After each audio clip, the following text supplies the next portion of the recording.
all the faces, then we're going to put a schedule together to do the other 3 sides. So we'll have a schedule with that. This is something we're going to rotate in through a power washing plan with Shope's Gardens. Any questions about that? Yes, Ron. Does that include the driveways? Does that include the driveways? I'm also, one of the comments on the presentation that I do is that I don't repeat the questions to the people that are out there. So if you catch me not repeating it, please let me know. So I'll try to make sure I capture everything. Does that include the driveway? No, not this round. We will be doing the driveways after we get through the faces. Okay. Who's doing it? Shope's Gardens.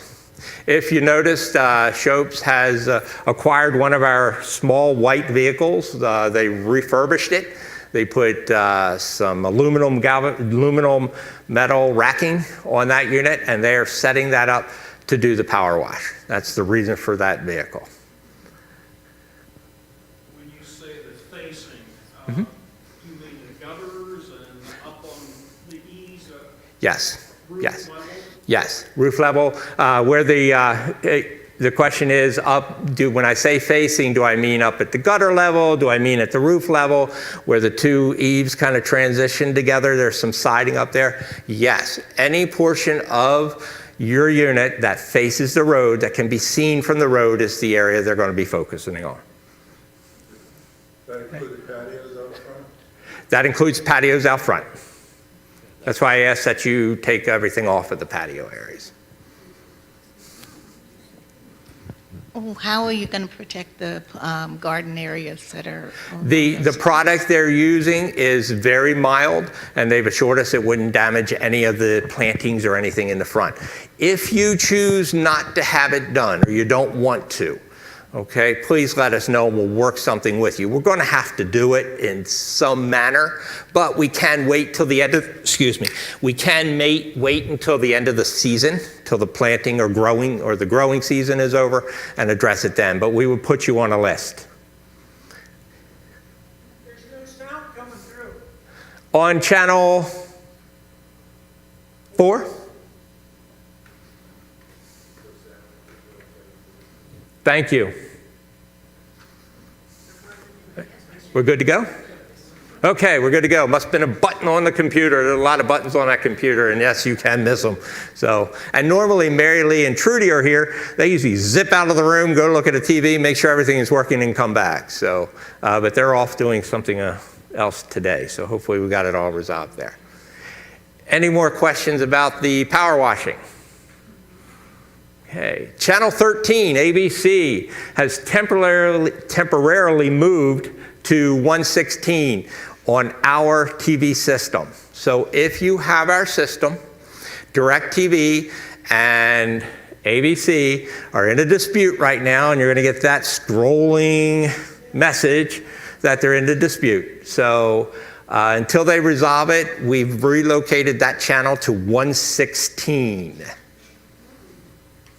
That's only on our TV system. If you have Comcast, if you have Direct already, privately, or Verizon, something else, it's fine there. It's just with our system and DirecTV. And that's DirecTV everywhere, not just here. If you have DirecTV privately, you're also going to see it there, but you would know through your subscription. Okay, grounds updates. A couple of the things, and I just hear things, and throughout the months, and different issues or concerns. So I felt it was important to update on grounds. I'm going to go through these quick. If you want to stop back after the meeting, you can stop back, see me. I'll be here for questions. I'll hang around. I don't want to go real long into this because I think emergency preparedness is important for you to know what's going on. Want to identify some of the comments that I have gotten in the past was that they see staff on their mobile devices constantly, or they're doing something on their mobile devices. I want to make everyone aware. Mobile devices for the staff, they use it to manage their work. That is what they do. This is how they get their work order. This is how they complete their work order. So our staff, you will see them on their devices. They can get an instant notification that they got a work order. They also have time that they have to close the work order out. So they're going to go on their mobile devices and they're going to pull up the work order. They're going to close it out, and then it goes into our system. So we also can monitor those devices, and we do. We make sure that they're being used properly, that there's no issues or anything that shouldn't be going on. So we can also monitor them. They're controlled by us. But they are mobile. They look like cell phones. They are cell phones. That gives us access to them and lets us communicate with them throughout the campus and throughout the day. So those inputs, that data input, is what you're seeing with the mobile devices. Different types of tasks for staff. We have two different types of tasks for ground. We have the work order response task. That's when they're going from point A to point B to address a work order that has been put into the system. The other task is we also get them together and we give them project areas where they go into an area and they focused just on that area. Okay? So this is the area that we've been struggling with since the beginning of this year's growing season, to get out and get those areas and concentrate on those. Some of the comments that have been made were, I see them run by a weed and they don't do anything with it. This is the cause of some of that. They are actually responding to a work order at your neighbor's place, or they're responding to a work order somewhere else on campus. So, but we are working to resolve that, and I'll go into more details on how we plan on resolving that. Okay, staff versus contractor tasking. Okay, we have, when the contractors are here, contractors focus on areas. We assign the contractor to an area so they can address everything in those areas. So bringing the contractor on was one thing we tried to do in the beginning of the season, but we're unsuccessful, unfortunately, because we didn't get them fast enough. We brought them in, we reached out to them. Once we identified we were having issues, they didn't have time available for us to come out. We have now gotten over that hurdle. Contractor is here on site every Friday. We plan on increasing that, possibly increasing that going into the season next year. This is something you're going to see in that department. The challenges with staffing in that department is during the summer, we need 6, 7 guys. During the winter, I only need 3. So that presents its challenges with bringing someone on full time. So we have made the decision to bring a contractor in to support us in those growing season. I can assure you going into next year, they will be contracted before going into the next year, so they are on our schedules so they can accommodate us on campus here. We're fortunate enough to even get them this year. We're very happy we got them this year because I think the campus would look very different today if we were not able to acquire staffers here. Are there any questions? Yes, ma'am. How many staff do they provide as of date? How many staff does the contractor provide? It's flexible right now. They're providing 3 to 5 each time. We're going to focus on 2 to 3 next year. We feel 2 or 3 would suit the campus, would suit the campus if we're in the beginning of the growing season. Regarding all of the work that's been done for drilling and laying lines and everything, those boxes that they're burying, who's responsible for those? We are. And when you say responsible, what do you mean by responsible? Well, the box was put in the ground. You can see where the ground has eroded away. It's kind of cocked a little bit. There's stones everywhere. I mean, it's not been finished. Corey has a walkthrough scheduled this week with their foreman, the guy running their job, and those are the types of items he's addressing with him this week. So it's important for him to know where that's at, so please let him know. Another thing that we're seeing with that, we're also seeing some of the roadways causing some hump where they bored or drilled underneath of it, pushed up a driveway or pushed up a roadway. He's also addressing that with them. There's one in the back, Corey. When they do the power washing, I'm sorry to go back. That's okay. Are they removing screens? Are they going to be, I mean, there's people now that are getting their windows washed. Yes. After they power wash, they're going to be. If we're behind schedule, she asked if when they're power washing, are they removing screens? Are they going to take care of the windows? Yes.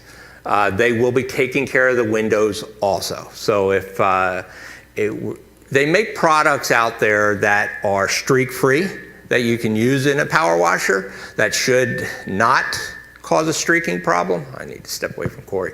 Cause streaking. If that doesn't work, we will do just that, remove the screens. We had a couple years ago, the power washers came in behind the window washers in our buildings, and we had to go back and redo all the windows again. We'll get the ship righted on that and get the schedules right. We just felt it was important to get this done. Does somebody clean the debris out of the gutters? Yes, yes. Does someone clean the debris out of the gutters? Yes. If it's an older unit or an older resident that you've been here for a while, you may not have gutter guards on your gutters. If you're in a newer renovated unit, I can assure you have gutter guards back there. So we don't need to address the... I walk my dog in a community circle that faces the greenhouses. Mhm.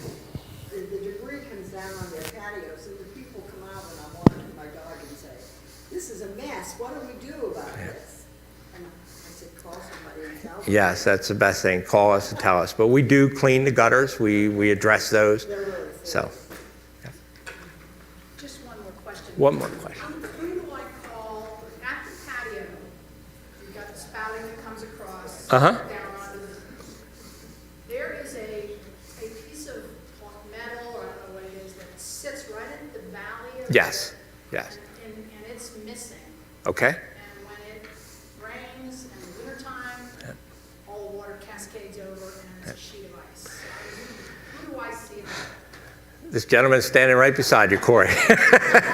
He's the one who will line up. Yes, it's important to have those overflow protection in that valley, because all that water coming down and off the roof, it will splash over. Who do I see about trimming the silver maple behind us? It's getting wild. It's a very old tree. We'll make sure that gets to grounds. Corey and I will make sure that gets to grounds. Put work orders in, everybody. Put work orders in, yes, When I leave the room here, I won't remember all this, but put work orders in. please. Judy? That's where I live, there's courtyards. They're very bad. Do they go back and check the new group? Yes, she's talking about the courtyards around Wayland Gardens. Do they go back and tend to those? Yes, that was one of the areas that really got out of hand and got bad on us. But they've been addressing that for the last 3 visits they've been here. So they will continue. That's one of the areas they're assigned to till we get through the end of the season. Will the power washing program continue throughout the year? Yes. We'll look at it once we finish all the faces, get the gutters, the eaves, and all that taken care of, get rid of all those cobwebs that are running around your front porches. Once we take care of that, we will go back and look at the schedule, and it's just going to continue on. Just like I said, we realize the importance of power washing. That's the reason for reaching out to Shope's Gardens and them creating a mobile power washing, basically a mobile power washing unit to support us.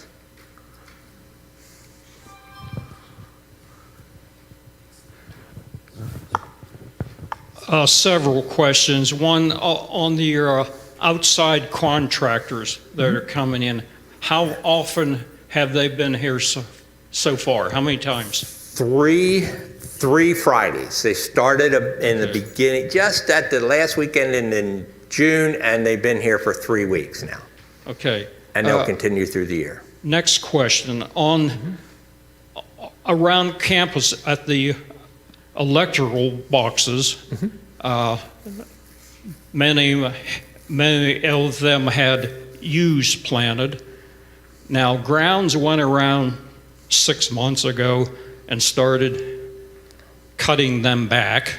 I thought they were going to come out, but they just cut them back to about 6 inches high. What's the plans for around these boxes here from here on out? Some of those yews are starting to grow back now. One of the grounds guys told me, oh, they're going to be all pulled out. They're going to be gone. Here again, that was 6 months ago. What's the plan for that area around these boxes?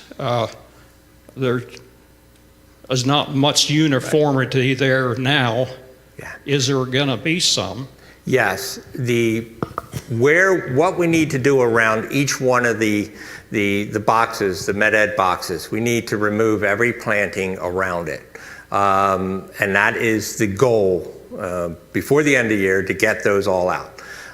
We tried 2 of the units, and when the yews that are there are very deep rooted and they're wrapped around everything, and we tried to yank them out, and it got caught on the wires and everything, and we started pulling cables out and telephone lines and everything. So we looked at it, reapproached it.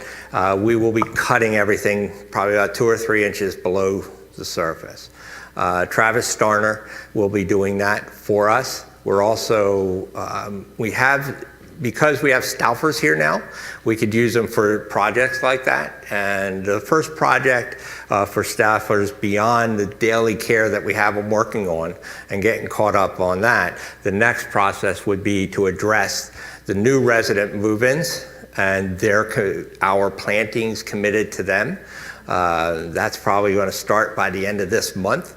We'll be starting to do all those plannings and getting that program up to date, and then following that will be all of our switches and all the med ed boxes on campus. So a couple more months, I think we'll have everything addressed there. But med ed wanted us to remove and cut everything down before they started all their work. So with all the trenching that's being done for the underground cables and stuff, all those trenches, is that the crew that's doing that, are they coming back in? Is it the same crew that's going to be leveling off, putting in some new topsoil, new grade and seeding, or is that somebody else? 2 different crews. Verizon, the ones doing the boring, that's their responsibility to bring it back, add seed, and add straw, and that's what they do. We have to monitor it. We got to keep ahead of it. The other trenching would be the cabling, different TV and fiber cabling. That's done by our subcontractor, Starner Excavation. So we'll be working with him. He will be finishing them to the same level, but he'll also be able to monitor them because he'll be here. He's here on site all the time. So we have to monitor Verizon. So there's 2 different contractors working on it. But what you're seeing with Verizon, they're required to have straw and also seed around each one of their areas they're penetrating the ground. So everywhere they trenched, Yes. they're going to come back and Yes. I guess just throw seed down and straw. And straw. No new soil. No new, they're probably going to, well, they have put new soil in. Some areas they have put new soil in. Well, near us, they put a half dozen bags of some stuff, mulch, but not soil. And That's, Corey's sitting over there shaking his head, and he is doing that walkthrough this week. So. I just want to understand, regarding the bushes around. Yes. Did you say you're going to cut them back? We're going to cut them. We're going to have to. We need to cut. The question is the bushes around the transformers throughout campus and the switches. We're going to have to cut them down, and we're going to work our way down as far as we can. The objective is not to have them regrow. The objective is not to have them regrow. And what about the boxes themselves? Where I live, bushes have just engulfed them, and they need to be painted, or are you replacing those? They are not being replaced. MedEd drives that ship to tell us when they need to be replaced. But once your bushes are done, will you please put in a work order, and we'll get the painters out there to paint it and clean it up. Okay, we'll move on to Numbers. One area that I think 2 or 3 meetings ago, a couple people had asked me, what are the numbers? Can we show some numbers of what we do on campus and what happens here behind the scenes? These are our numbers. As you can see, I've categorized them as new work orders coming in. This is for a quarter. The completed work orders, the average per month, and the staff assigned or staff we have available to do those and complete those work orders. Okay? As you can see, in the maintenance department, we're generating each quarter about 6,662 is what's reported now. We've completed 5,741 of those. The reason for the discrepancy in the completion not being lined up, you have work orders that go out for a 6-month window, an 8-month window, and they all fall into this category. The average per month, we're doing about 2,000 work orders in maintenance. Staff we have to do those this work is 8.5. Before you ask me the question, what's 0.5? 0.5 is the team lead position. Team leaders spend half their day doing actual working in the field, and then the other half is managing systems like this. So they're behind the desk and computers managing programs. The housekeeping generates 24,103 work orders in a quarter. Completed last quarter, they completed 19,713 of those work orders. The average per month, about 8,100 work orders in housekeeping that are generated. Now this is all of campus. Every task that a housekeeper completes is being recorded in our system. That includes cleaning resident rooms in the health centers, in personal care, all the different contracts we have. So that's why that number is much larger. But as you can see, to support that volume of work, we need to have 21 staff on board. The reason why that's not 0.5 is we have 2 team leads for housekeeping that run the 2 different areas. And the grounds. This is we're doing 2,990 work orders in a quarter. 2,446 were completed last quarter. We're averaging about 900 work orders. That does fluctuate. Right now, it's higher than that during the summer months because there's more demand, and then that number goes down. But we're averaging about 900 work orders a month, and there's that team lead role. We do that with 3.5 FTEs or 3.5 workers. They do. Gary is a mechanic. His job title is mechanic. He is here to service all of our equipment and keep it running. Now, he does jump into more of a grounds role when we need it, and we have needed him the past few months, but also during the winter. Because it's the winter months, we're not running as many mowers, we're not doing as much with the equipment, so he's not spending as much time, so you'll see him in the other role. And then you have the team lead, which is Justin. Justin is that 50-50 person that you see in those numbers. Yes? For transparency into this for Yes. information for the residents, would you consider putting that in the newsletter so we can look at it? Oh, sure. I'd be more than glad to. Yes. I'll make sure. I don't think I'll be able to make this month's, but I'll definitely have it to next month's. I'll just send this to Barb or one of the ladies, and they'll take care of it. You're welcome. Okay, emergency preparedness. This is what we're here for today. When I started these meetings, I wanted to be able to give you guys a picture of what happens back here, what happens behind the scenes. That's why we call it behind the scenes.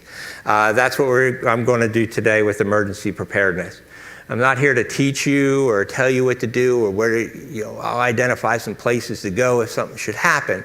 But we're not getting down into the weeds. But I think it's important for everyone here to know what's happening here and what we're doing in our emergency preparedness and for emergency preparedness here on campus.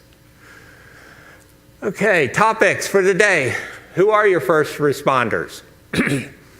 Emergency responses monthly incident report. We're going to say how we prepare first responders for an emergency. Equipment available for first responders in an emergency. Who manages our first responder and emergency program. Where's your emergency locations on campus? Before we get into that, hey, show of hands, does anybody know where they're at? Where are your emergency locations? Should we have an emergency? Should we have the power outage go on campus? Where can we support you here on campus? Oh, there's one right here, D'Amadio Worship Center. This area is supplied by generated power. We can supply heat and cooling 365 days a year. That's what we consider an emergency location. I'll detail out. There's actually two. Does anybody know the other one? Okay, we'll find that out. And then we're going to do a refresher on the pendants, nurse call, and the fire alarm system. I'll briefly go through that, just a refresher. Okay, who are your first responders? Security. Security consists of a foot and mobile patrols around the clock. So we have 2 security officers on staff and access to 24 hours, 7 days a week. Okay. Your next one, who works with us? Local police, fire, EMS, and Lifeline. We're in an active relationship with each one of those organizations so they can respond, so we can work with them. And I'll touch base with EMS a little bit further along after I get through this. Healthcare, the Keystone Healthcare Coalition, that's a coalition that we are involved with. It is all of central Pennsylvania and campuses just like us, hospitals, outpatient units, facilities, and they all have, this organization has subcommittees below it. So us as a long-term care facility get together with other long-term care facilities in Lebanon County and all the counties in central Pennsylvania, and we discuss issues and topics. There's a lot of funding for us for emergencies that comes out of this organization. Different things and different pieces of equipment we have are here on this campus because of this coalition and our involvement with it. And then you had the Lebanon County EMA. EMA. Call comes in, you call 911.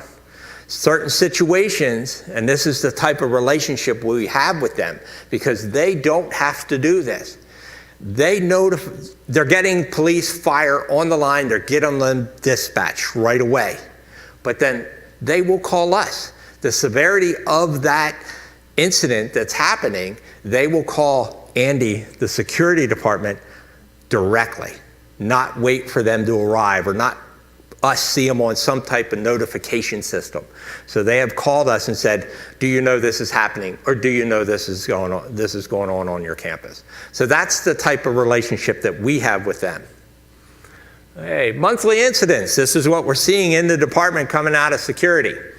Total numbers, incidents in June was 145. 145 incidents occurred here on campus. The average number in 2023 was 135. So we weren't too high above the average there. It was a busier month. Hey, these are your top 6. Your number 1 call was an accidental pendant. Okay, happens, we deal with it, we'll call, we'll do our thing. Okay, smoke detectors. That's what going off, burnt toast, burn something on the stove. Resident assist. Resident assist is resident pushing their device, they're falling, they're fine, they need assistance getting up, they push their pendant. That's what it's there for. So we assist them getting up. Falls. This is when you need to have EMS or there is a medical need for that. We see that as number 4. Welfare checks. This is when a family member calls security and says, I haven't heard from my mother or I haven't heard from my father. Can you check? Also a neighbor calling, can you check on my neighbor? The newspaper's still sitting out front. That's the number 5. And then the assist with EMS. That's EMS. They're dispatched, they're coming to assist the resident here. We're then meeting them at the front door and we're getting them to your unit. They know our vehicle, they know the green lights, so they have no issues with getting to a location. Our goal is to get them there as fast as possible. Any questions with that? Yes, Alan? Who, if anybody besides Lifeline, makes calls here with emergencies? Who else, Andy? I'm going to reach out to Andy for that one. He's sitting. Well, we have First Aid and Safety Patrol from Campbelltown. And then we also have Lifeline that backs Palmyra Lifeline up from Anvil.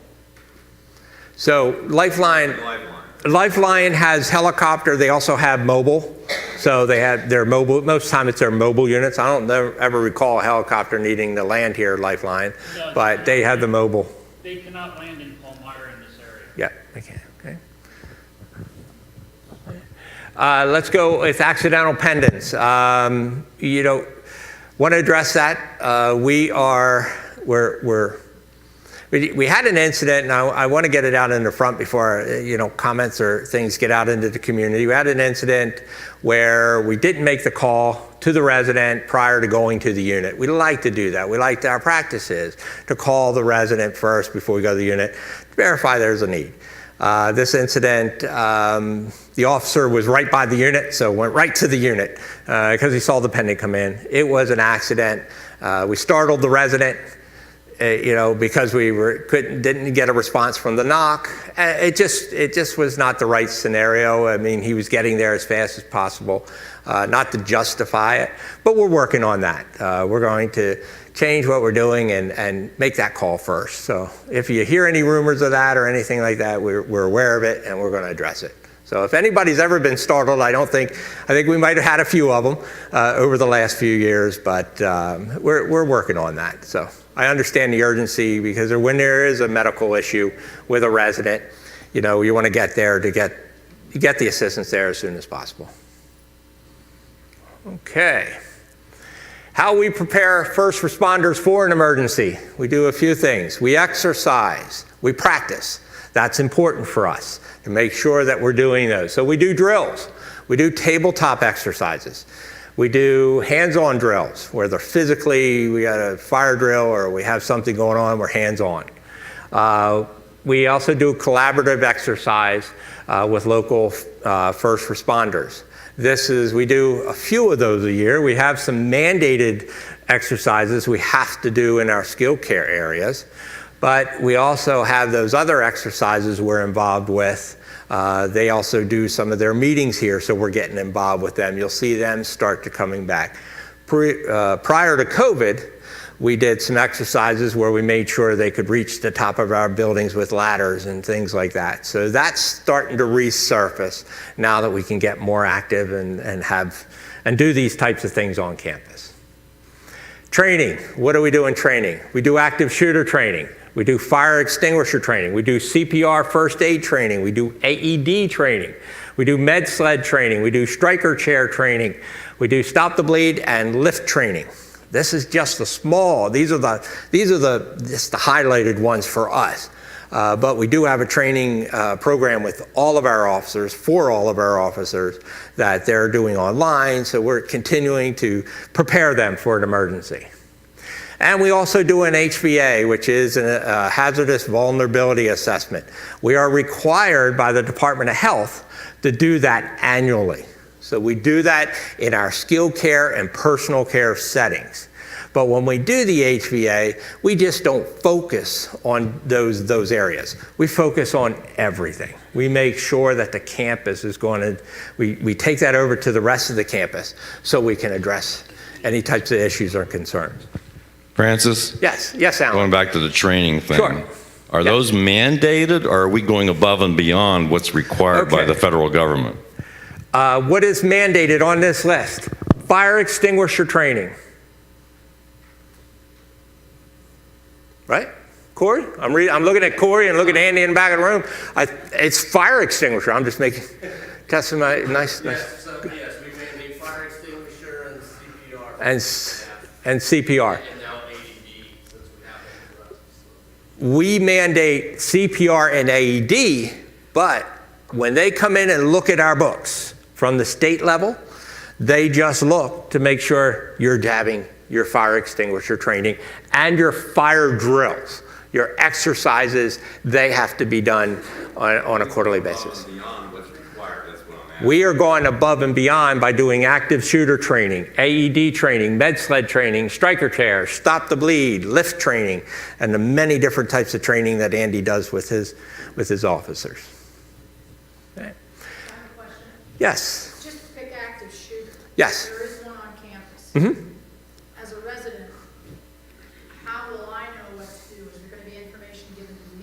Yes. In your house or? Yes. That's part of the training side of this. That's what's coming next after today. You're going to see opportunities for you to come and join us here, not this time of day, but other opportunities, so we can take this out into how do you personally respond and what's available to you here on campus. So that's the future of this initiating this process. Back in the room. I have a question about some of these issues at the barn. Should those of us Should the committee that works at the barn every Tuesday and we're there during every sale, should we not know how to use the fire extinguisher, how to use some of this equipment? Because by the time we make the call or pull the button, yes, security is there, but should we not know how to use this? Very good question. My answer is yes, and I would suggest coordinating that through Andy. Okay. And he can make that happen, because there's no reason that we can't carry any of this training out to you. It might be at another level, a different level for the residents, but there's no reason that we couldn't carry any of this training out to you. And the other question is, should there not be an AED at the barn? We are working on that one. Okay. We're working on the AEDs and the location. We are we're in the grant system to acquire a few more AEDs, but I will assure you this today, in our emergency response protocols, when we respond to an alert or an alarm, we are responding with an AED. It's part of our support for the response team that's coming to your unit. They may not be carrying that little box in, but you know it's in that car that's standing right behind you or sitting out on the street. That's good to know. Thank you. Yep. Yes. Isn't that AED unit just in the office and they have to go retrieve it? The AED, there's several AEDs around. The one that's in the office? It's in the office. Yes, they have to go get the AED to respond. That's the same with first aid bags and equipment, the other equipment, striker chairs and med sleds. Hazardous vulnerability assessment. What you're seeing here, the first look when we do this is we look at it from the skilled care and personal care level. So when we're doing our assessment, just outline, I'm not going to get into a lot of detail with it, but what we do is we take each one of the topic items that you see on the left there, and we categorize it. We look at its probability. We haven't started tracking the alert activation, so we don't use those two white columns there, but we do look at the probability and we put a number to it, and then we look at the severity. So we say how much of a human impact, how much of a property impact, and how much a business impact will that incident have on this campus. And then we go and look at our preparedness. We look at our internal response and our external response. Everybody, up here, number 7 says a tornado. We've had a few of them in the area, but we don't train on that. That's what's bringing that up. So this year, we're doing some training on tornadoes, so that's probably going to drop out and something else is going to drop in there. So we look at all these areas. They usually listed. We give them a number, and it comes up with the top 10, and it gives us a percentage of the risk for each one of those items on that list. And this is everything we look at. This is done by our leadership team. That's all the different departments are involved in this to help us come up and complete this risk assessment. So this year's, as you can see, is inclement weather being the number 1, severe storms. Communications failures, IT systems failures, missing persons, HVAC failures, power outages, tornadoes, gas leaks, emissions leak, generator failure, and hazmat. That's a spill or something with a chemical. There we go. What tools do we have available for us? Do they have available when they're responding to an alarm or to an activation or some type of emergency? We obviously have the safety vehicle. Everybody knows the vehicle, knows the car. As I talked about, does 2 things. As I talked about, the EMS knowing where to go, how to respond. They look for those green lights. They're used to that. So they can have, if they have a new, a volunteer or a new person on board, they can say, just look for the green lights. They'll get you to where you got to go. Number two, prevention. Okay? I've always been an advocate of prevention. And the way to do that is putting that sign in the front yard saying you have an alarm. I know a lot of residents, your previous homes, you probably had an alarm system. What that alarm system does inside is only going to tell you when someone comes through the door or someone through the window. You want to put that sign in the front yard and let them know you're here and someone's watching. That's what's going to prevent. We want them to go to the neighbors. We want to prevent something happening here on campus. Equipment shed. This is an area that Andy established once we were able to acquire this equipment shed over by Tranquil Terrace, the old wood shop. Once we acquired that, that's now is our shed for holding and storing all of our response equipment. And as you can see there, we have cones, signage, vests. There's a lot of different things in there to help support us. Lighting, we have temporary lighting that we have in there. So, and we just continue to build that as we run into an incident or we identify a need, we take care of it there. The other area is the AEDs, some other equipment we have. AEDs, as we mentioned. One of the concerns has been addressed by a few residents that the signage on the AED says for certified staff only. We are changing those because the AEDs are really user-friendly. So we don't want to discourage someone from not using it because if you open up an AED, you open that door, it's going to tell you exactly what to do. As long as you can look at pictorials, and most men can look at pictorials without reading and figure it out, you can work your way through the AED. Striker chairs and med sleds. As you can see on the top pictures there, the green is the striker chair and the red is the med sled. Those are things and equipment that we acquired through the coalition. We are working on purchasing more for our stair towers. Currently, we have one of those for each one of our buildings. They are the devices that assist us with evacuation. If we needed to evacuate a building quickly, this is what we're going to use to get those residents down those steps who cannot handle the steps. Because in a fire or a power outage, as we know with the 200 building, your elevators go down, they don't operate. So these are the devices we use. We also have emergency water supply on campus. We're required with state regs to keep at least a case of water for every resident in our long-term care and personal care areas. So we house bottled water here. Yard sale knows that because that's usually the water that we're cycling through and into the barbecue and the yard sale program to help and keep it within date. We also have a well on the backside of campus, down by the barns. That well also has a treatment system on it. So we can also use that for potable water should we have an emergency on campus.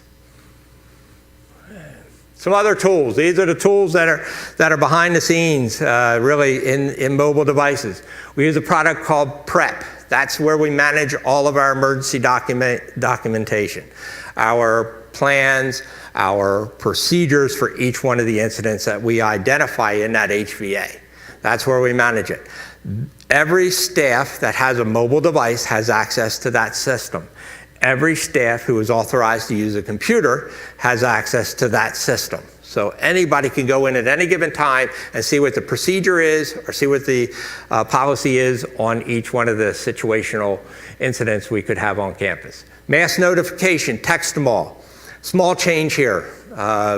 6 months ago, we had an older system. It was a dial-up system.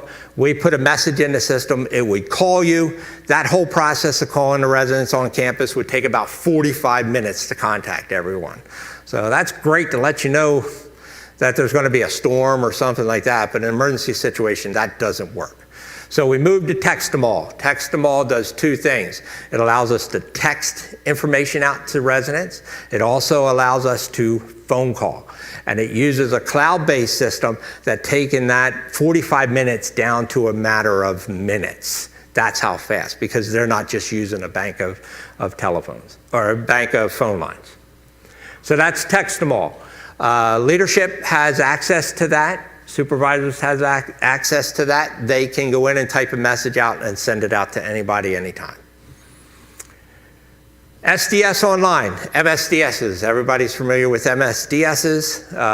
That's how we track all the chemicals here on campus. Every chemical that comes through our doors gets logged in that system. Should we have a chemical incident, we can go in remotely, either on our devices or through 2 computers we have stationed in our buildings, and find out what that chemical is and how to respond to that chemical in an emergency situation. Mobile phones. All the first responders have that mobile device. So by having that mobile device, they have access to all that data, and they can grab that at any given time. And that's the cell phone that you see them carrying. Okay. Yes? Mm-hmm. You can't text the in-house phone system? No, it'll be a call. We'll type it out, and then the computer-generated voice will read the message that we send out. So you're getting, if you have a cell phone, okay, it'll text you and call you on your cell phone. And she said, well, her question was text. Can you do that with the in-house phone system? No, you're just going to get the voice side of that message, should we need to send a message out. It will know to do voice rather than... It will know voice, and it'll know to do text. We're going to select across the board. When we send out that message, it gives us the option to select text, voice, and email. So we're going to select them all. So if we have an email in the database for you, you're going to get that message. If we have a cell phone number in the database for you, you're going to get that message. And if we have a phone number for you, we're going to get a landline phone, we're going to get that message. So you're going to get 3 messages. Yes, ma'am. Picture of a chemical spill at 2 o'clock in the morning. Mm-hmm. And you go into your complete system of notification. You have a minimum amount of staff on at that hour of the day. Does that get sent out to all the regular staff to come in to help, or it looks good on paper, Yep. but I'm thinking of what other expectations? Yes, what we have, she's asking, should we have a chemical spill or something like that after hours, 2 o'clock in the morning? How does leadership find out that there's an issue? We have a leadership with text them all and call them all and emergency calling. It allows you to set up groups. Everyone in this room is set up on a street. So we can notify a street what's happening on that street. Also within that is the ability to set up notification groups as far as staff. So we can get to that leadership staff and let them know. But in that situation, if we were to have a major chemical spill, the first call is going to go out to 911, obviously. And then, emergency responders are coming in. Corey's getting the call. We're getting the call that something's happening, and then we're going in to notify the leadership that something's going on. Yes, For interested residents, would Andy be available and willing to give us an updated in-service regarding AED and basic first aid? Yes, yes. The question is, would Andy be willing to do training, for AEDs and first aid? Most definitely. Andy's he's certified by the American Red Cross. I'm certified, but I'm only for a few more months. But we also have a couple other people that are certified to teach AED and first aid and CPR. Yes, Andy has the ability to do that. We cannot teach it at the level there, at what we're teaching staff. American Red Cross charges us for that. So we have to count those numbers, we have to submit those numbers. So if you were to do that training, you wouldn't get that Red Cross CPR certification card. But yes, we could take that down a level that would be very, very good for residents on the campus. What do you mean you're certified for a few more months? Back when we were looking at the Red Cross program, and I jumped onto the courses. And I went through it, and I got my certification along with Andy. I think Andy and I did it, and another nurse. We now have 2 nurses doing it, or we got Andy, a nurse. So I'm weighing the option to go in and do the recertification again. I thought that was a backhand announcement that I didn't want to hear. No. Here's your emergency locations. Any more questions so far as I'm going through? Yes. When we came here, only I was allowed to give my cell phone. My wife was not allowed to give a cell phone number. But what if I'm at deer camper somewhere else? They're going to call me and then I got to call her. Her number should be in there also. We, with text from all, that was one of our issues with the old system, that we could put only one number, contact number in there for the individuals or the individual people that we put in the system. We now have the capabilities to put multiple numbers inside of it for notification. So Dawn will be reaching out with a notification to all the residents in their boxes to update your numbers. This, I can't express how important it is to get your numbers into that call system. We are real excited about this. It's only been here, maybe not even 2 months.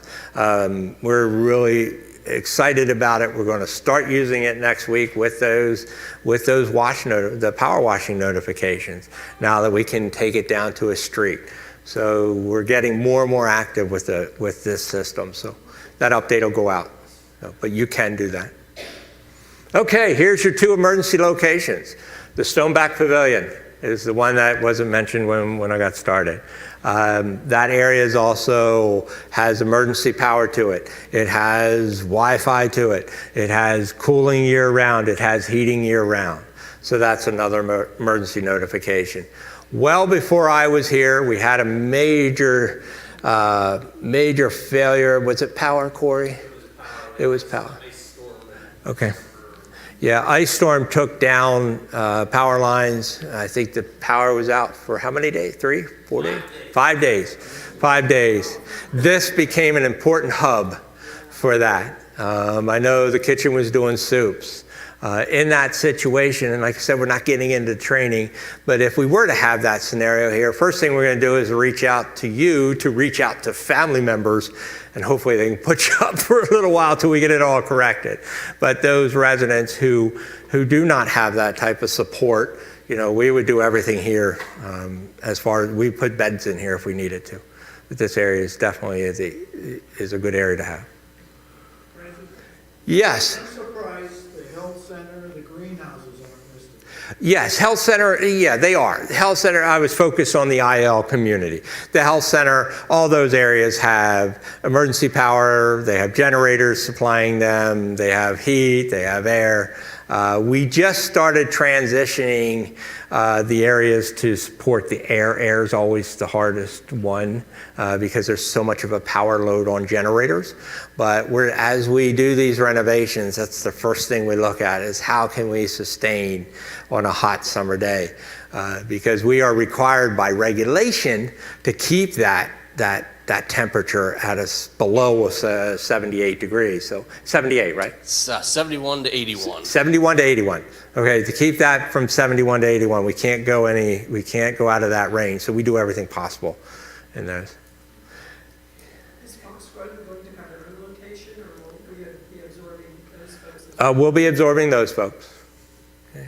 Will Fox Run, the question is, will Fox Run have its own location as far as emergency, and we will be absorbing those.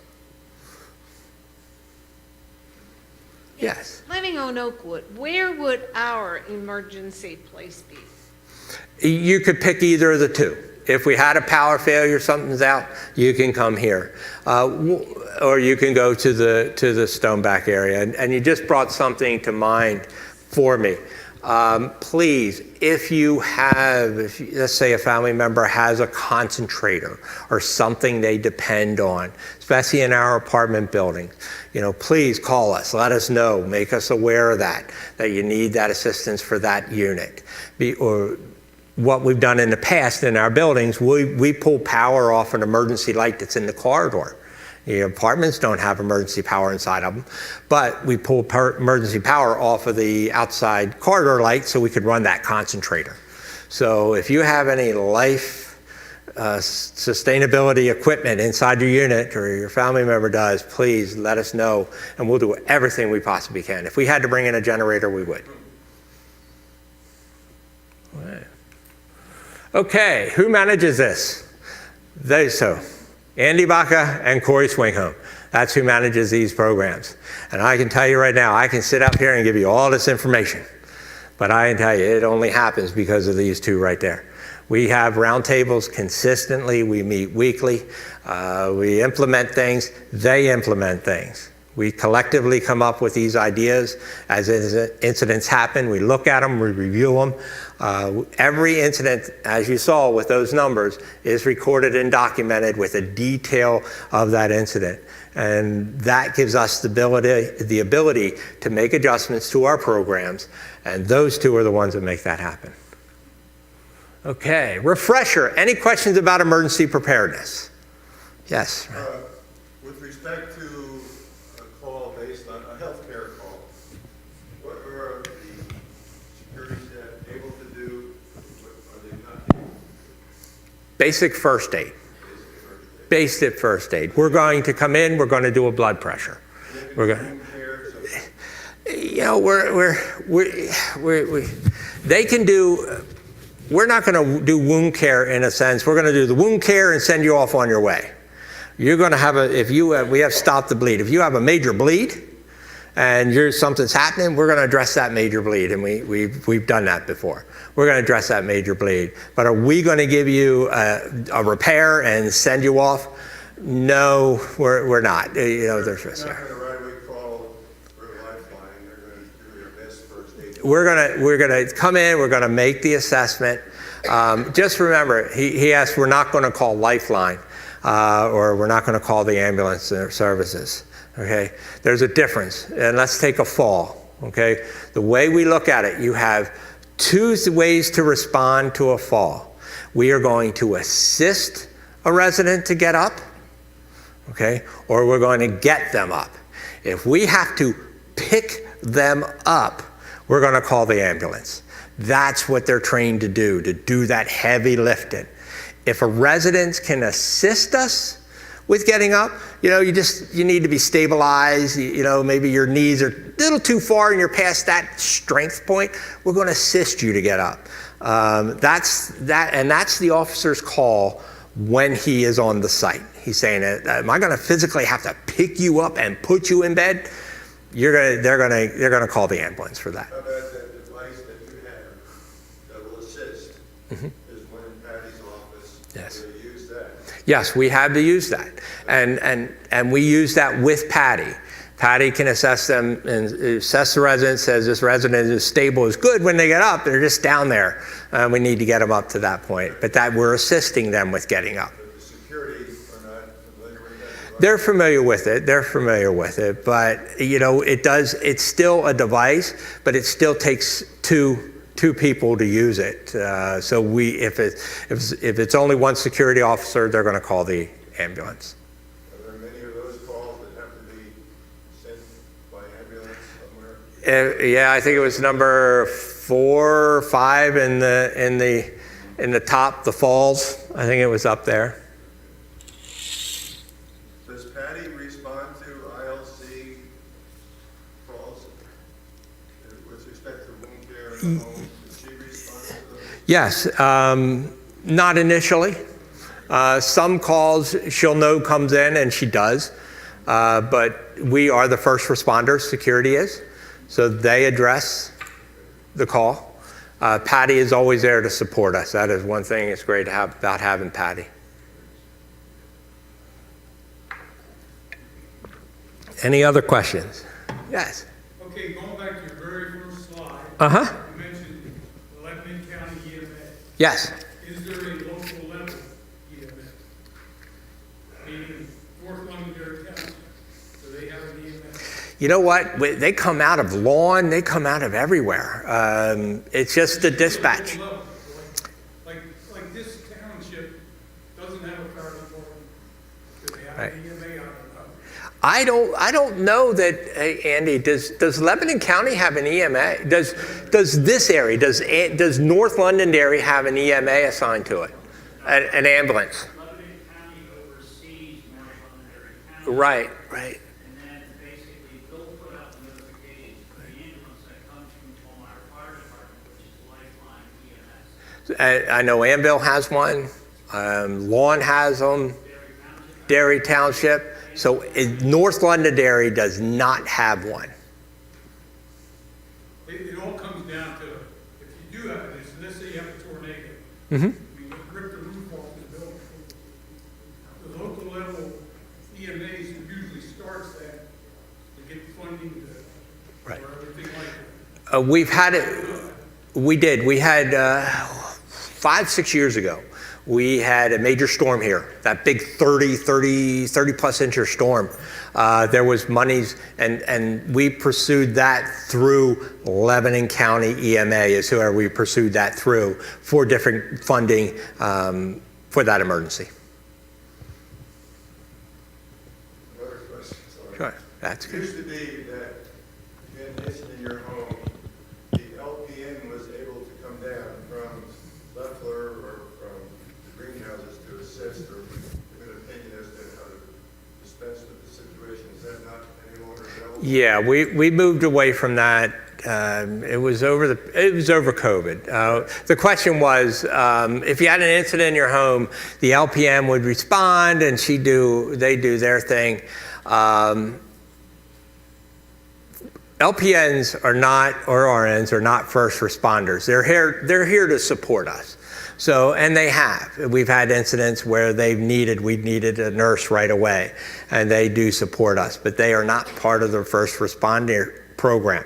That is why we reached out, and he's certified in CPR, first aid. I certified through the Red Cross, and nursing staff certified, so we could be those first responders. If we had a major incident, and we have had them, we've reached out to nursing, and they've come and supported us, but most of the time we're also reaching out for 911, and 911's usually beating the nurses staff there. And the biggest thing was that the reason why we drove the ship this way was many years ago, they were the first responders, and we were consistently having issues with time of response. It would take them 30 minutes, 20 minutes, whenever someone hit their pendants. And looking at the program, it just didn't suit the amount of volume we were doing. So we said, okay, we're going to bring on security staff. We're also going to reach out and certify people in first aid, CPR, so we can increase and improve that program. Their time, it's hard for them to drop what they're doing and respond. Now, when I had an incident in the evening. I was in my basement and I had a bleed down in my lower extremity, which normally if I could have reached, I could have taken care of it, but I couldn't reach it. So the security person came and he then called for an LPN to come down and she, helped me get through it and dress it and whatever. Right. I was wondering during that shift whether the security person might get more support or affirmation as to how to handle the situation, if they were available. that affirmation, and it's really the security, it's the officer's call at that point, is that affirmation comes from an LPN responding or 911 responding, that paramedic or that So they could individual. call from an LPN in the evening to come down and give them affirmation or something? If it's not an area we want to go down because we're taken away from care. If we had a major incident and we needed their support, they would come support us. So I'm telling the new residents that it could be one of three, is what I was told. It could be security, it could be nursing, or it could be grounds that could Or grounds maintenance. that could be responding Maintenance. to an emergency. So that is not true. That is true, okay? It could be one of those. If we're down two officers one night and the maintenance person is jumping on into that role, you're saying it could be, but the likelihood would be that it's a security officer. That's why we doubled up all of our shifts, but it could be maintenance staff that's responding. They're also trained in CPR and first aid. They're also trained in in the AED and all the training. They go through the same training as the security officers. Do we have maintenance here at night? There is nobody. We don't. I generalized it. It could during the day. If we were to have 2 officers out during the day, or if we even in the evening, it could be a response. Coming in the evening or in, well, I shouldn't say night, but evenings at least. Evening is probably the busy. Wouldn't you say, Andy? Daytime and evenings. Nights it really gets quiet. We don't have that much coverage in the evening. Yep. How many maintenance people do you Yep. get here in the evening? In the evening we have 2. We only have 1 now, but we have 2. Sometimes 2. We have 2. Well, you're short-staffed Yep. all the way around on the Yep. evening shift. But we should have 2. We regularly have 2 staff, 2 security staff on at night Well, that's not true either. to There's secure not us. always 2 here. If somebody's on vacation Right. or somebody's out, you don't have to. Yes, and our goal is to always have not have 2 staff, but 2 people to respond, and that's the 1 maintenance guy and the security guys. To have 2 members of the environmental services team respond, and that's the goal. You don't have to here. And I'm not going to say when, Right. I'm just saying there have been instances you only have 1 person here, 1. And that has happened. That has happened. And that's where 911 comes into play. That's where it's important for us to get the response, respond to it, assess it, and get 911. If I could tell you that if that situation happens and they don't have the staff, they're going to let EMA know that we have no one here, and where they're going to respond. How is our staffing going now as far as hiring people for here? I know everybody's short-staffed Yeah. everywhere. It's not just here. But what are we doing to address those situations, or are we getting more people? Yes, we are. We're starting to see, his question was, how's the staffing coming in overall? And I'm going to speak in general terms with the department. Actually, very well. We're starting to see that turn to where we're coming out. We're seeing more applicants come to our front door. We're seeing more applicants come through our system. And we're doing a lot more interviews, which is fortunate for us, which we're happy to see. But that is turning. But I can tell you right now, we have 2 officers starting Wednesday. So we have 2 officers starting Wednesday. We have other departments that are starting to fill up. So it's looking pretty positive.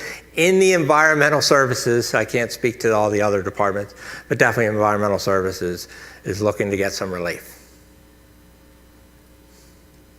Is that 2 officers starting because 2 left, or is this 2 new ones? I brought on 1 additional and then 1 part-time. Okay, we'll get into refresher for the pendants, nurse call systems, and fire alarm systems.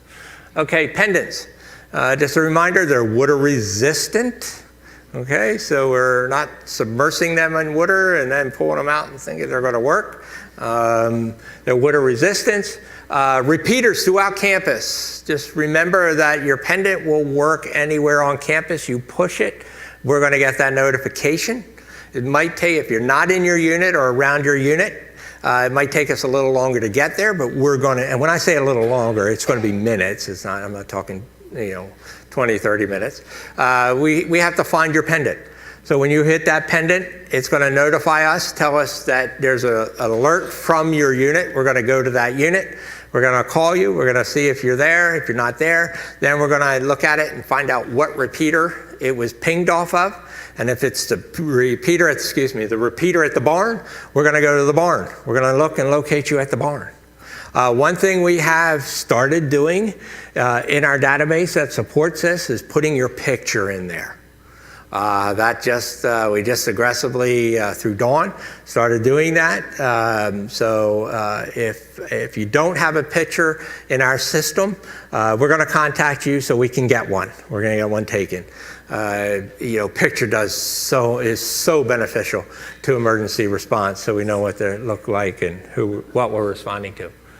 The other one is low battery alerts. Those pendants send us out low battery alerts, so we know when they are starting to need new batteries.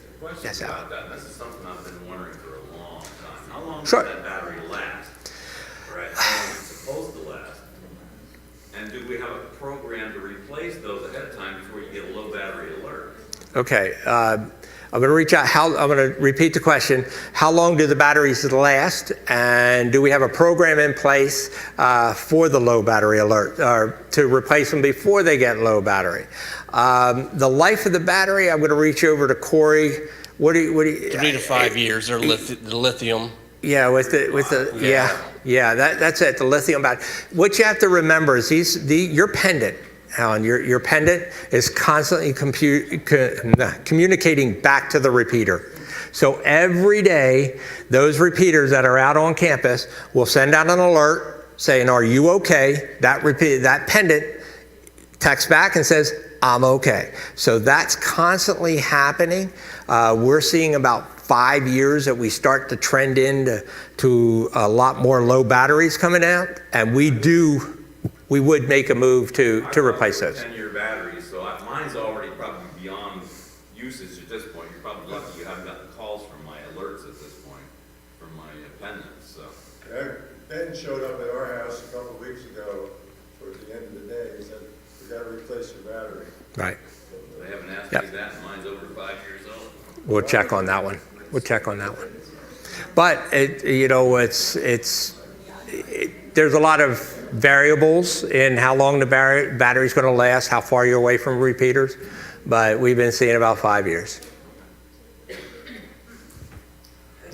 One comment you made, Francis, you said you'd have to call the unit before you determine where the person is. Doesn't it show immediately where they are? No, it does. It shows immediately, but it has to be looked for.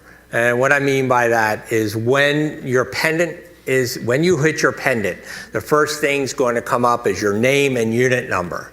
So we immediately want to find out what's going in that unit. If we call the unit and no one answers, then we're taking the next step to look further into the pendant. As soon as we take that next step, then it paints that picture and says, okay, it was the repeater going off at the barn.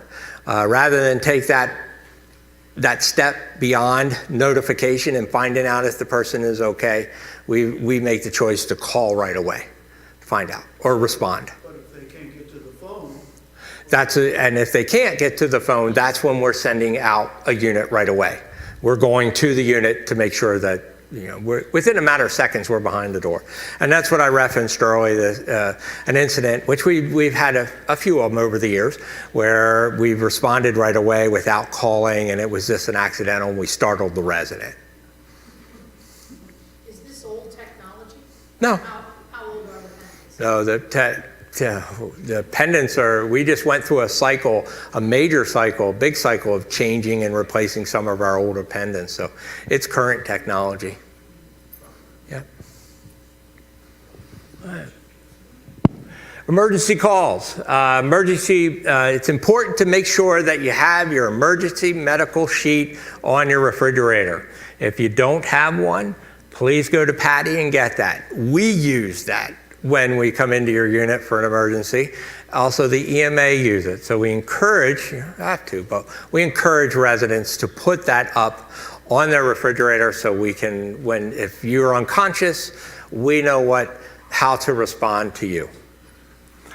Pool stations. We have pool buttons. You can see one over here on the wall, over here to my left. These are the areas we have pool stations, and also we have help buttons. Help buttons are at all of our reception desks. We also have help buttons in our nursing areas.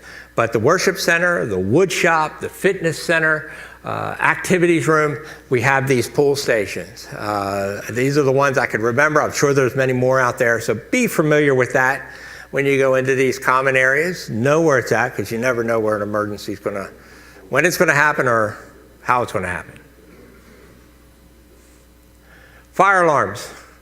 Okay, when a fire alarm goes off, it's a common area. If a smoke detector goes off inside this room or inside of a corridor, it's going to ring the whole building. It's going to sound everybody. We want to wake everybody up. If it happens inside of your unit, it only sounds in your unit. So that burnt toast, you're only ringing inside your unit, you're not ringing throughout. That's when you're going to get to call security and ask if it's okay, and if we need to come up and do something, we will. Are you talking about smoke detector or the fire alarm? Smoke detector fire alarm, any type of alarm. When your smoke detector chimes, when it beep, beep, beep, goes off. It's going to ring in your apartment. So it's going to chime, sound inside of your apartment. Your hallways, your common areas are going to ring throughout the building. We're going to wake everybody up inside of that building. And the Wheaton building also has a common alarm in each of your apartments there, Alan. So if the building goes off, you have an alarm in your apartment, I know. Yes, that will go off. Yep. If my fire alarm will go off, that's not going to notify the whole building. It does not, no. Well, if we have a smoke situation, we do get a phone call and say, what's going on? Yes, yep, and it's ringing inside your unit. For the duplex, when I say common areas, I'm referring to buildings, all of our, the apartment buildings in these areas. On your duplexes, it's not ringing your neighbor, it's just ringing on your unit.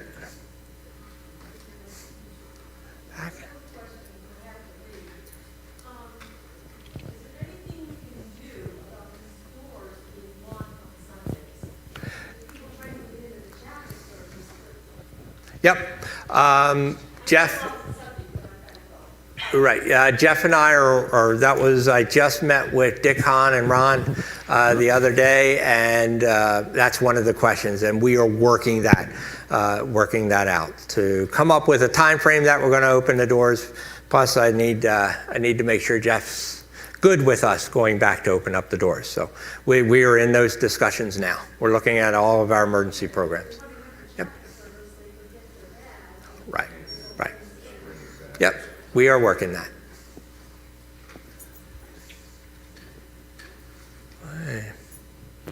Okay, well, we do a lot of Q&A. To be determined. Next month, I can assure you, we're working to bring on another department. Be the same idea of what we do today is to give you a behind-the-scenes look at that department, let you know what services there are. I will try to get it into one of the newsletters for this month, but at a minimum, we'll get it on the television and we'll get something posted for the other department. If another department can't make it next month, it'll be me. And I will pick up another area of the department because I do have maybe transportation or something else. But I'm trying to work on some of the other areas, like we did last month with dining services. So, are there any other questions? Yes. Is there a plan to take care of the squirrels?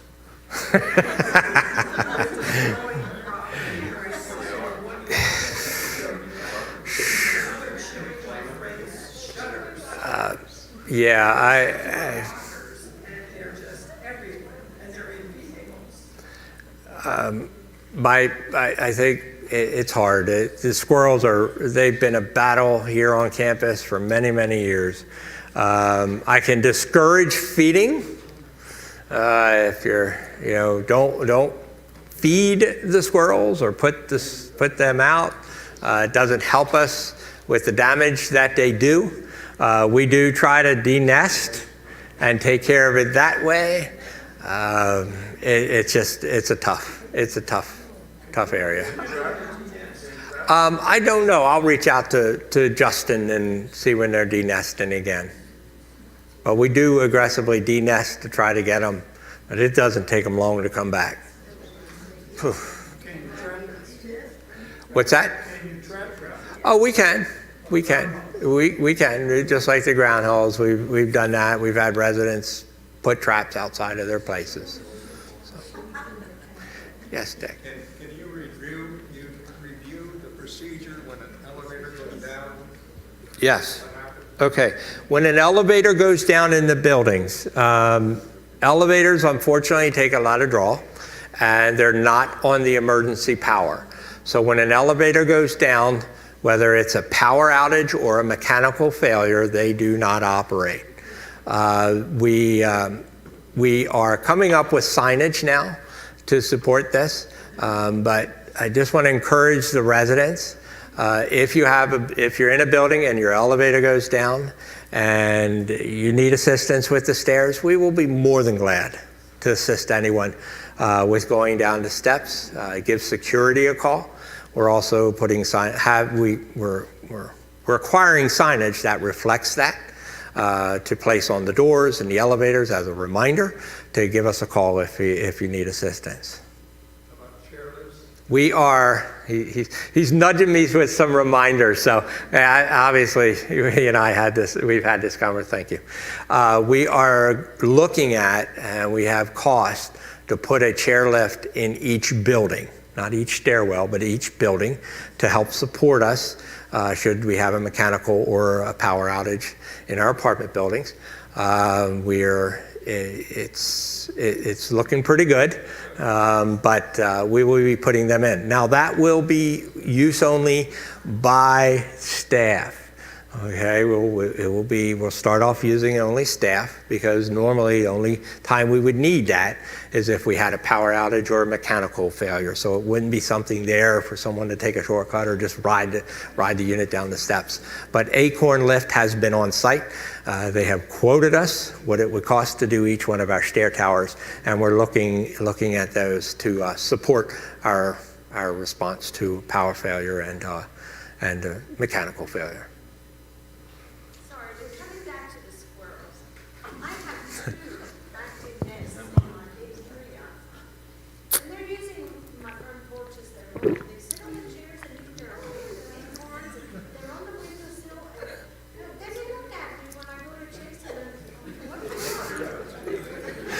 Oh, yeah. They're a pest. I'll address the nests. And Corey's here. If you do get it, if you are in a high nested area, please let us know. We will get them out. Okay. You got all the oak trees.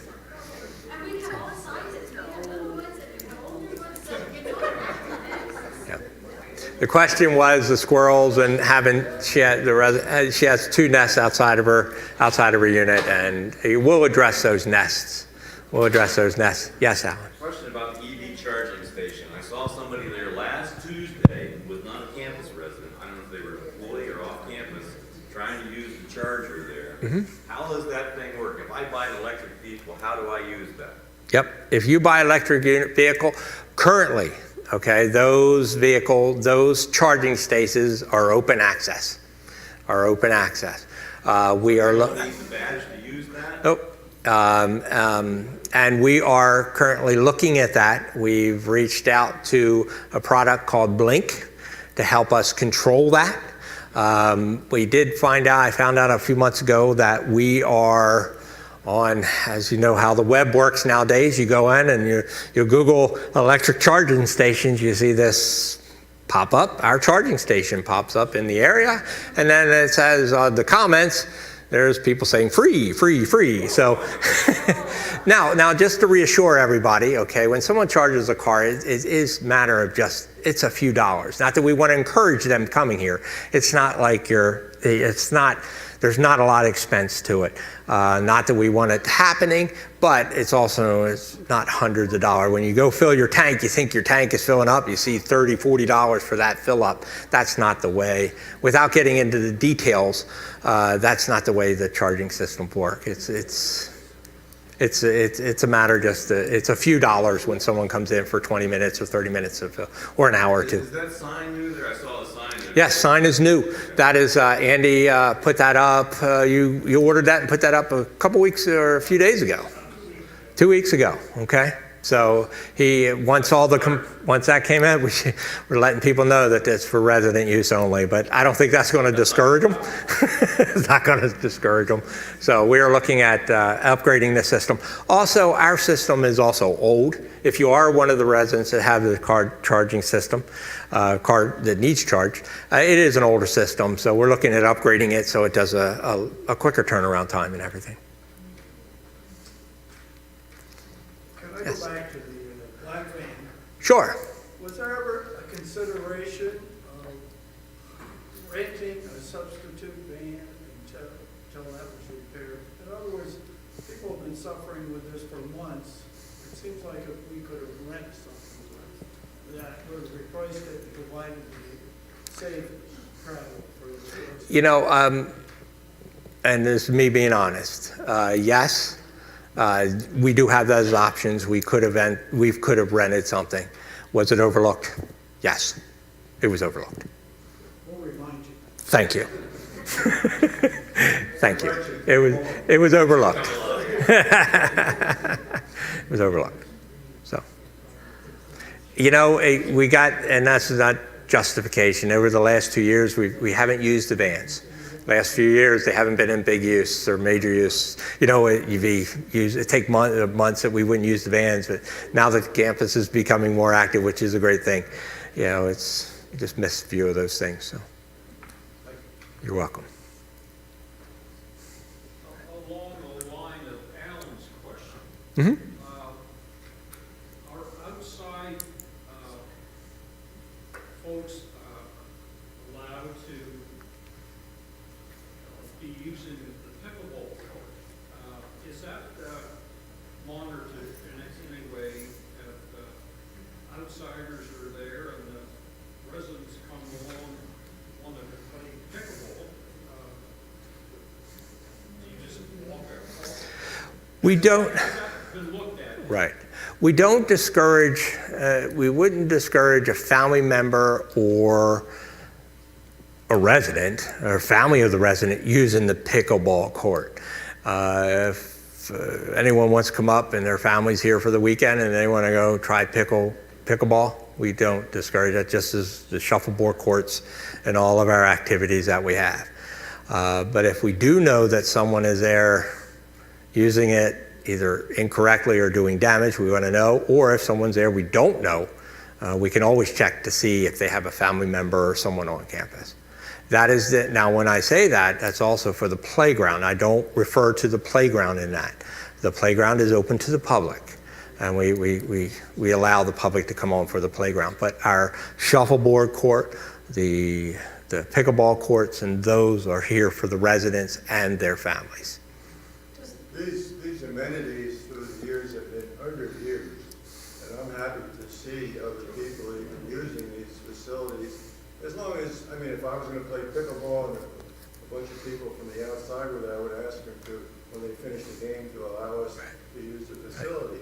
But I'm happy to see these people here. Really. Having Yes, played pickleball, I know Mhm. it's very noisy, and there was one evening, as I walked my dog, there were two young kids there, I don't think they live here. Really smacking the crap out of that ball. My concern was Leftwich is right there. Have you gotten any complaints? No. None, they don't hear it? None, but you could always, if there is question in your mind, it doesn't hurt for an officer to go up and say, hey, you know, do you have family here? They'll address it. They may not stop it, but they'll validate it. So I'm walking my dog one evening up on Latvia, and I Uh-huh. happened to have a conversation with a person who lives on the side that's adjacent, that backs The neighborhood behind us. right. Mhm. And the story that I got, they were using the side door to their garage to come out, heard something and stopped. Grateful that they had that good hearing, because this kid on a bike goes zinging by. That would have been a tragedy if that person would have been hit. And I live on Community Park, Mhm. but that's an unsafe situation up there, and I have friends that live up there. That's a very common occurrence. Can you do something to restrict that bike traffic? Unless you're gonna wait till somebody gets hit. No. I don't want, I can't say, we need to look at it. We had this issue quite a few years ago where we had a lot of bike traffic, kids going to school. They're going over to the high school and they just run their bikes along the retention pond back there. And those areas. So we need to, I'll definitely look at it with Andy and Corey and see if we need to be more aggressive with identifying those individuals doing it and also addressing it with them. So And we this can. person has posted a sign reminding the person to look and listen before they walk out of their garage. Isn't that hard? That is. And I'll give you another one. Mhm. Sunday morning, I'm walking my dog, this happened probably last year. I'm walking down towards the retention area, and what do I see but two kids inside? Now, when you climb over that fence, that's a drop. That's a drop. They've got That's a those drop. culverts that they could probably go in and explore. Mhm. I told security, I sent an email to Jeff with some suggestions for where to locate placards warning people of the hazard of being in there, and I've heard no. Okay, I'll follow up on that. I would really appreciate it. Yep. And I told them, I'm giving you 5 minutes to get out of there, or I'm calling security, and you know where they went? Over to the development. Yeah. So those people are coming. Well, it sounds like we've gone through the cycle of birth with the development behind us. And what I mean by that is we went through a period that we had issues with kids on campus, and not good kids and bad, so we weigh them both. We had a lot of different kids on campus just because of the neighborhood and the children being born in the neighborhood behind us. And that was 7-8 years ago that we dealt with that. And it sounds like we're starting to see those younger kids over the last few years that were born. So we'll get it. She was 8 years old, right? We'll get it. Bicycle around, and that's fine. But her grandmother lived over there. Right. And if we think we're safe in this community from pedophiles and whoever, it bothered me all day to think that little girl was riding around, somebody could have snatched her up, and it would have been hours before. That we can't do anything about that, but we can monitor when there's unsafe acts on this campus. And we have always had a policy that when we never discouraged a child coming through, we always said when you come through our campus, you walk your bike. You do not ride. So those are some of the things we did back then. We need to bring it back to the forefront. And I'll talk to Corey and I'll talk to Andy about it, and we'll start working on it. And only thinking of her safety. Understand. So. Okay. Is there anything else? Okay. Thank you, everybody. You are most welcome. Everybody have a wonderful afternoon.